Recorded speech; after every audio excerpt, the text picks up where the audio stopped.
Joining us now, Democratic Senator Chris Van Hollen of Maryland, who serves on the Foreign Relations Committee. Senator, we just played sound from a couple of the lawmakers who were briefed on Venezuela. What did you learn from these lawmakers, from your colleagues? And what questions do you have when all senators are set to get briefed tomorrow? Well, Anna, you're right. We'll have an all senators briefing tomorrow. Look, as you noted earlier in your program, this is really all about getting his hands on Venezuela's oil for the president of the United States. I mean, remember when we went into Iraq, Trump said, well, we should have grabbed the oil while we were at it. So I'm glad you were able to focus on that piece.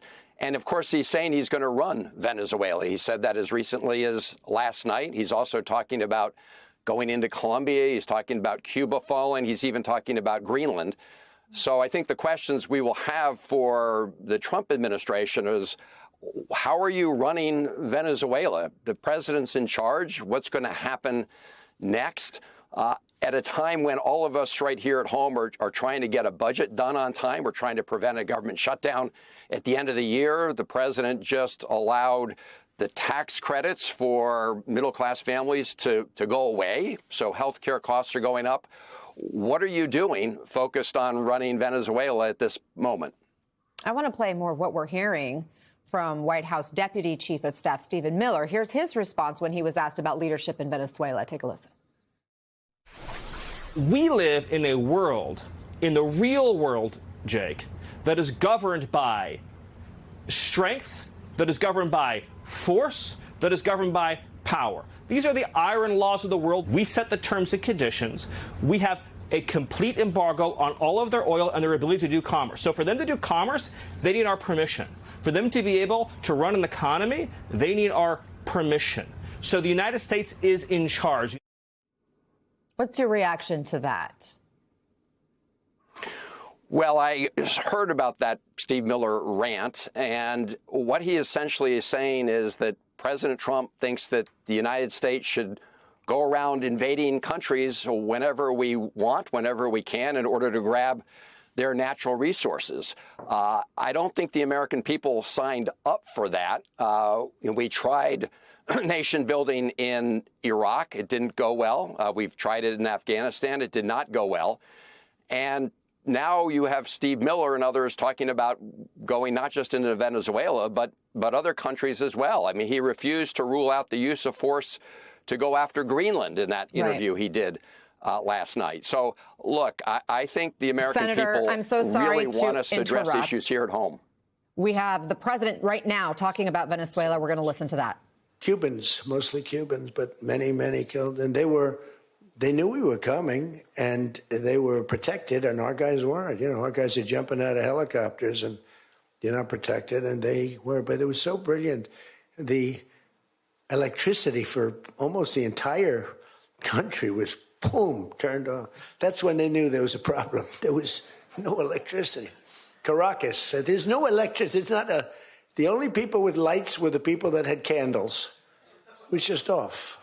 So we sort of got him a little by surprise, but it was brilliant tactically. It was an incredible thing. But I watched where Schumer, he's such a bad guy. I mean, I've known the guy for a long time, and he's such a bad guy. You know, at some point they should say, you know, you did a great job. Thank you. Congratulations. Wouldn't it be good? I would say that if they did a good job. Their philosophies are so different, but if they did a good job, I'd be happy for the country. They've been after this guy for years and years and years. And, you know, he's a violent guy. He gets up there and he tries to imitate my dance a little bit. But he's a violent guy. And he's killed millions of people. He's tortured. They have a torture chamber in the middle of Caracas that they're closing up. But he's tortured people. And now what they do, the radical left, they actually have people... And it's hard to get them. They're all paid people. Most of these people are paid. You know they're paid when they have brand new, beautiful printed signs by like the highest quality printer. And you have a woman, free Maduro. And the sign is before we even did the attack. You know, free Maduro. Why do you want him freed? I don't know, but he should be free. Oh, she reads the sign. What does that say? It says freedom. Well, that's what I believe. And, you see the sign. It's like, Lisa, we should all have quality signage like that.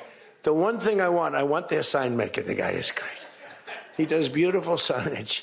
The old days was better when they used to write out their own sign, wasn't it? They'd make a sign in the basement. They'd have an old broken board holding up a sign, and it's made with a magic marker, sloppy as hell, and it meant something. But today, when you have that yellow and black, they should use different colors a little bit. But the yellow is a beautiful shade of yellow. No, I want to find out who that is. I want him to work for the Republican campaign.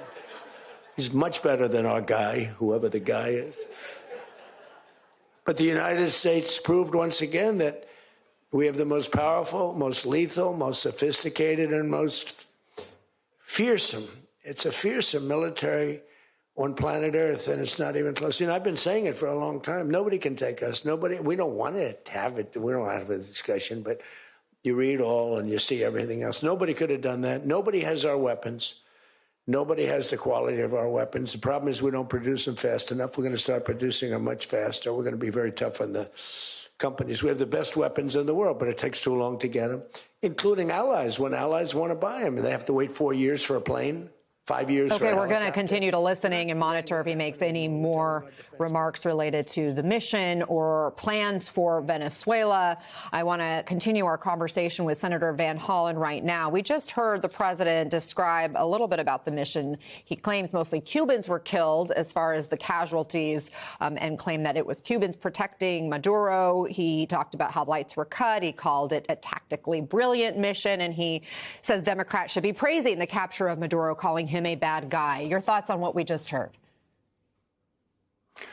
Well, certainly our military performed magnificently. I salute each and every one of them. But the president should not be putting American lives in danger so that he can go into Venezuela with big American oil companies and his billionaire buddies to make a lot of money. As you see, Wall Street is really happy about the idea of going in to Venezuela. So the notion that Donald Trump wants to use American power simply to enrich his billionaire buddies is something that I think the American people will really reject entirely. Look, Maduro is a bad guy. There are lots of bad guys around the world. Vladimir Putin is a dictator.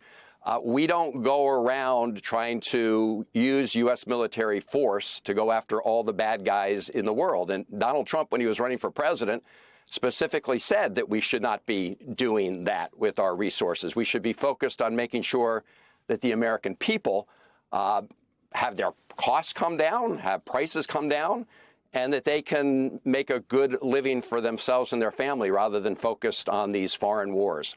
We've also heard sort of a national security argument around the actions taken by the Trump administration to capture Maduro. The State Department put out this post, the graphic of President Trump and the words, "This is our hemisphere," superimposed on it. You see it there. They added, "President Trump will not allow our security to be threatened." Senator, is this move by the Trump administration beneficial for U.S. security? Absolutely not. What we're doing actually is very dangerous, and this goes back to the national security strategy that the Trump administration rolled out a few weeks back, where they threw overboard the whole idea that the United States supports freedom and the rule of law and democracy around the world. However imperfectly we've actually implemented it, they threw that out entirely. And they essentially said the United States can do whatever it wants with its military in our hemisphere. The implication clearly is that other leaders, people like Putin or Xi, can do what they want in their neighborhoods, which explains why Donald Trump has never really stood up to Vladimir Putin. And if you're President Xi of China, you're going, well, hey, Taiwan's only 90 miles away from me. That's my backyard. So what Donald Trump has done is undermined America's security and other interests around the world. This is a very dangerous moment. Senator Chris Van Hollen, thank you so much for your time. We appreciate you sticking around, too, a little bit longer than expected. Thank you.